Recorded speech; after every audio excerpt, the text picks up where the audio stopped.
Students, आज हम समानता की अवधारणा द कंसेप्ट ऑफ इक्वलिटी के बारे में पढ़ रहे हैं। साधारणतया समानता का अर्थ ये लगाया जाता है कि मनुष्य जन्म से समान होते हैं और इसी कारण सभी व्यक्तियों को व्यवहार और आय का समान अधिकार प्राप्त होना चाहिए। किंतु यह अभिप्राय उतना ही भ्रमपूर्ण है जितना कि यह कहना कि पृथ्वी समतल है। प्रकृति के द्वारा भी सभी व्यक्तियों को समान शक्तियाँ प्रदान नहीं की गई है। मानवीय समाज में मोटे पतले, लंबे नाटे, कुशाग्र और मंद बुद्धि के जो विभिन्न प्रकार के व्यक्ति मिलते हैं, वे प्राकृतिक असमानता के उदाहरण हैं। इसके अतिरिक्त इस प्रकार की असमानता की धारणा को समाज द्वारा अपनाया जाना अनुचित ही नहीं वरन असंभव है। वर्तमान समय में हम समाज में जिस प्रकार की असमानता देखते हैं, उस असमानता के कारण दो प्रकार के हैं और इन दो प्रकार के कारणों के आधार पर असमानता भी दो प्रकार की है। एक प्रकार की असमानता वह है जिसका मूल व्यक्तियों में प्राकृतिक भेद है। प्रकृति के द्वारा विभिन्न व्यक्तियों में बुद्धि, बल और प्रतिभा की दृष्टि से भेद किया जाता है।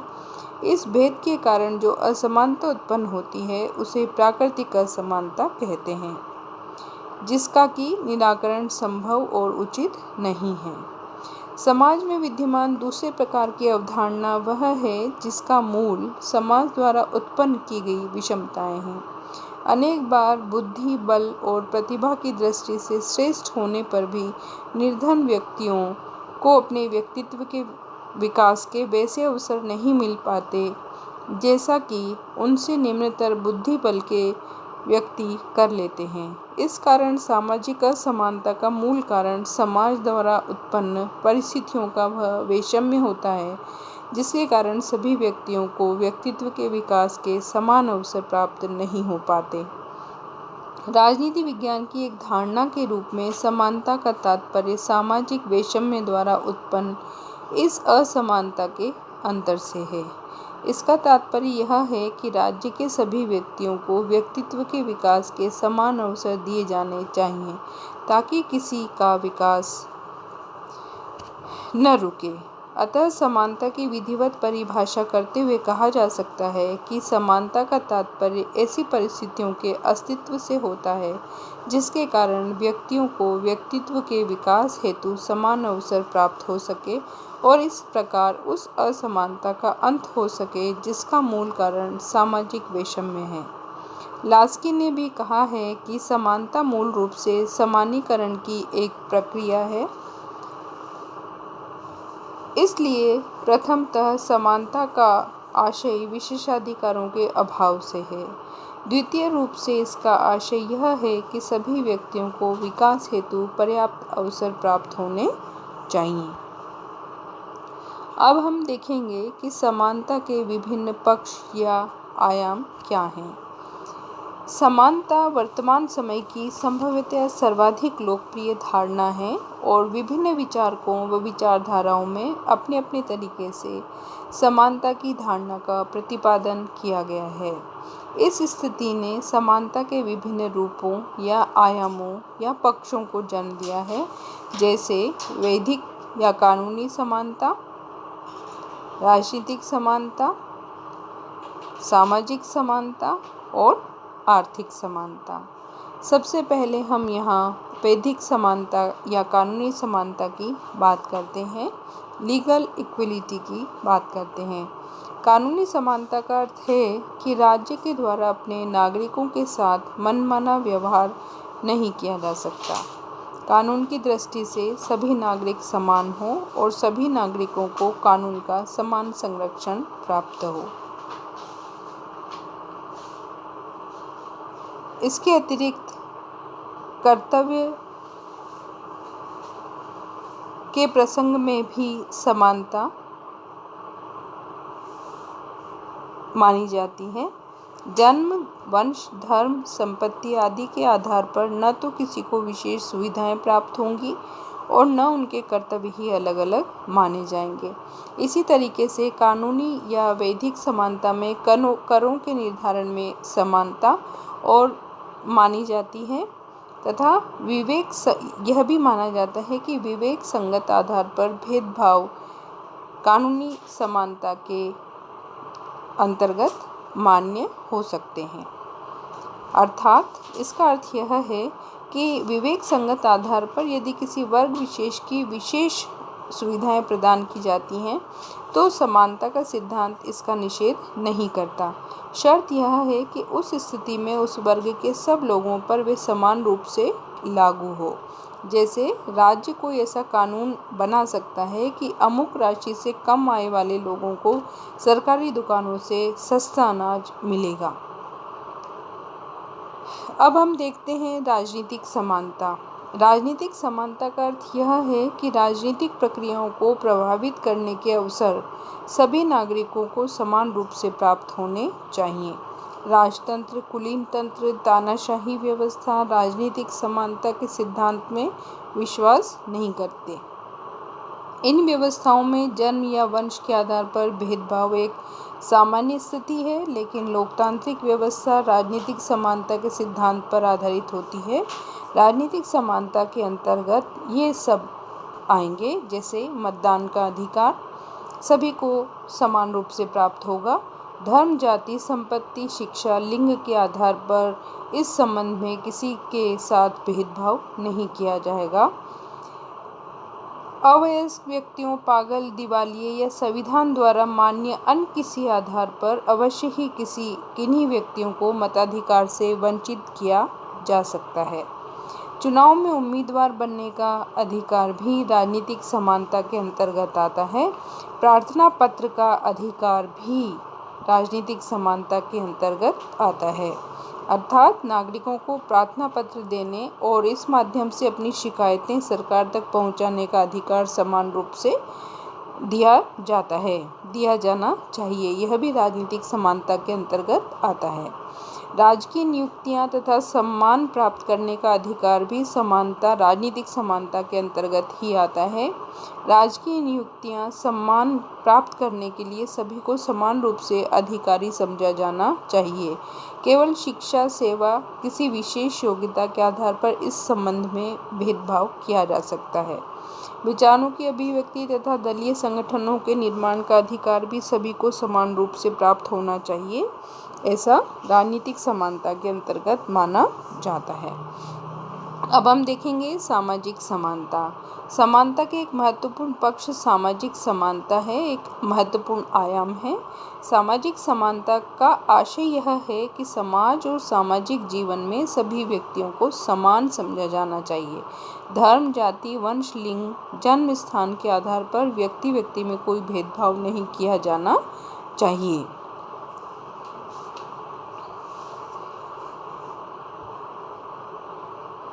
सामाजिक समानता के सिद्धांत के विरुद्ध है किसी के साथ अपमानजनक व्यवहार किया जाना। भारतीय संविधान द्वारा प्रदान किए गए मौलिक अधिकारों में सामाजिक समानता के अधिकार भी नागरिकों को प्राप्त है। सामाजिक समानता के अंतर्गत मुख्य बातें हैं कि वंश, धर्म, जाति और वर्ण के आधार पर किसी को श्रेष्ठ या किसी को हेय नहीं समझा जाएगा। स्त्रियों को पुरुषों से कम अधिकार नहीं दिए जाएंगे। सामाजिक समानता की मांग है कि स्त्रियों को पुरुषों के बराबर सम्मानजनक स्थिति व्यवहार में भी प्राप्त होनी चाहिए। यह समानता ऐसे समाज की स्थापना पर बल देती है जिसमें मनुष्य के बीच सामाजिक समागम, सोशल इंटरकोर्स को बढ़ावा मिले। सामाजिक समागम का अर्थ है विवाह संबंधों व खान पान के क्षेत्र में निषेधों का अभाव। सामाजिक असमानता को उदार शिक्षा द्वारा दूर किया जा सकता है। इसके ही साथ सामाजिक दृष्टि से पिछड़े लोगों की उन्नति के लिए उनके आर्थिक विकास हेतु विशेष सुविधाओं की व्यवस्था करना भी बहुत आवश्यक है। इसका अर्थ यह नहीं है कि राज्य स्त्रियों, बच्चों या पिछड़े वर्गों के लिए विशेष सुविधाएं नहीं जुटा सकता। इसके नितांत विपरीत सामाजिक समानता की मांग है कि सभी कमजोर वर्गों के लोगों के लिए विशेष सुविधाओं की व्यवस्था अवश्य की जानी चाहिए। इतना आवश्यक है कि विशेष सुविधाएं प्रदान करने के संबंध में व्यक्ति व्यक्ति के बीच कोई भेदभाव नहीं किया जाए जिसे न्याय संगत न ठहराया जा सके। सामाजिक समानता सामाजिक जीवन की स्थिति है और इसे केवल कानून के माध्यम से ही प्राप्त नहीं किया जा सकता। इसके लिए आवश्यकता है सामाजिक दृष्टिकोण बनाने की, समरसता बनाने की। अब हम देखते हैं आर्थिक समानता। आज के जीवन में अर्थ को अत्यधिक महत्वपूर्ण स्थिति प्राप्त है और यदि हम न केवल सिद्धांत वरन व्यवहार में समानता को प्राप्त करना चाहते हैं तो आर्थिक समानता की स्थिति को प्राप्त करना नितांत आवश्यक हो जाता है। रूसो अपने सुप्रसिद्ध ग्रंथ सोशल कॉन्ट्रैक्ट में लिखते हैं कि सरकार की नीति ऐसी होनी चाहिए कि न तो अमीरों को ही संख्या बढ़ने पाए और न ही गरीबों की। अभिप्राय यह है कि समाज में भारी आर्थिक विषमताएं नहीं होनी चाहिए। ऐसे होने पर संपूर्ण ढांचा दूषित हो जाता है।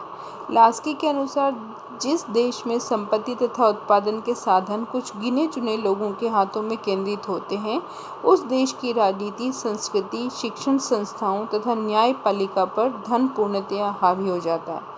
इतना ही नहीं, धार्मिक समुदाय भी उन्हीं के इशारों पर चलते हैं। रॉबर्ट डेल ने सामाजिक राजनीतिक स्थायित्व और आर्थिक समानताओं को एक दूसरे से संबंधित माना है। उनके अनुसार यदि हम चाहते हैं कि राजनीतिक स्थायित्व और सरकार का लोकतंत्रीय स्वरूप बना रहे तो हमें भूमि के समुचित वितरण, कर प्रणाली में सुधार और शिक्षण सुविधाओं का विस्तार करके आर्थिक क्षेत्र में समानता को लाना होगा। इसका आशय यही है कि सभी व्यक्तियों को समान वेतन मिले या सभी व्यक्ति बराबर भौतिक साधनों का उपयोग करें। इस प्रकार की स्थिति को प्राप्त कर पाना न तो संभव है और न ही उचित। आर्थिक समानता का असली आशय तो यह है कि सभी व्यक्तियों की मूलभूत आवश्यकताओं की पूर्ति होनी चाहिए तथा संपत्ति की दृष्टि से समाज में विषमताएं नहीं होनी चाहिए।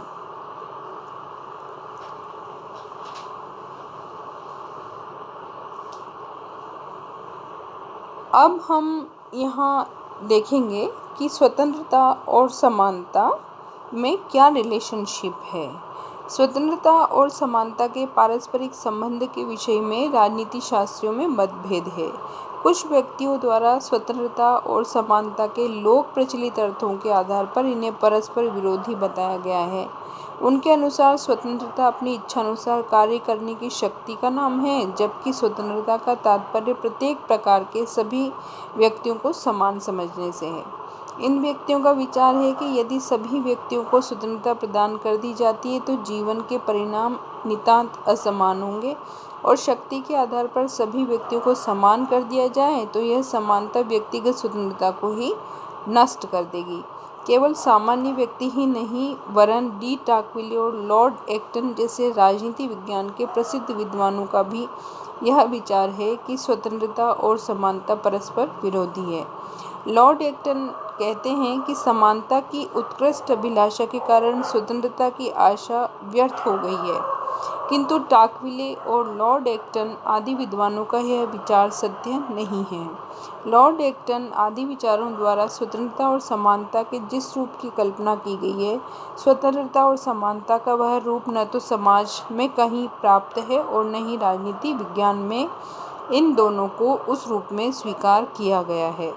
इस संबंध में लास्की ने लिखा है कि डी टाकविले और लॉर्ड एक्टन के मस्तिष्क में स्वतंत्रता के प्रति उत्कृष्ट अभिलाषा होने के कारण ही उनके द्वारा इन दोनों को विरोधी समझा गया, किंतु यह गलत है और उनके द्वारा समानता का तात्पर्य गलत रूप से लेने के कारण ऐसा किया गया है। राजनीति विज्ञान में स्वतंत्रता और समानता का जो तात्पर्य लिया जाता है उस अर्थ में स्वतंत्रता और समानता एक दूसरे की पूरक है।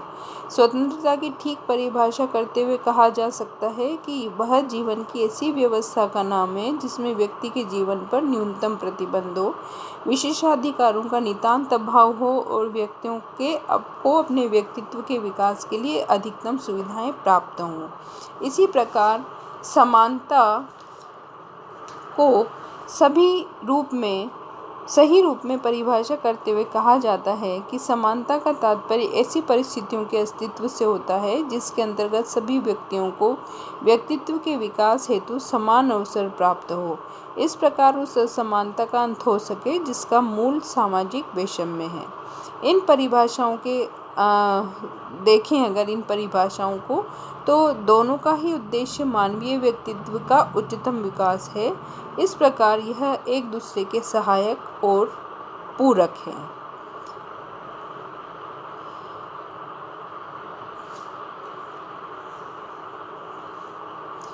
अब हम नेक्स्ट वीडियो में फिर मिलेंगे। तब तक आप स्वस्थ रहिए, मस्त रहिए।